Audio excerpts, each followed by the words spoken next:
चहारम और आखिरी नुक्ता, जैसा कि मैंने आगाज में हमसाया ममालिक के साथ ताल्लुकात के हवाले से निज़ाम की पॉलिसी बयान की, ये एक संजीदा और हकीकी मामला है।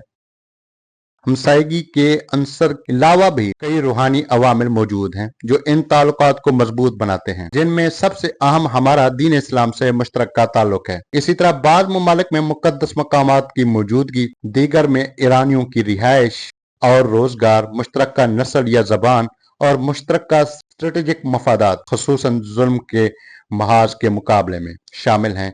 इनमें हर एक अंसर खुद ही दोस्ताना ताल्लुकात को मजबूत बनाने के लिए काफी है। मैं हूं आपका होस्ट अली जॉन। इस वीडियो के बाकी हिस्से आयतुल्लाह सैयद मुज्तबा खामनई के पैगामात और ईरान जंग पर हकायक पर मबनी हमारे तज्जिये को सुनने के लिए डिस्क्रिप्शन जरूर देखें। सबसे अहम बात, हमारे चैनल को सब्सक्राइब और शेयर जरूर करें। शुक्रिया।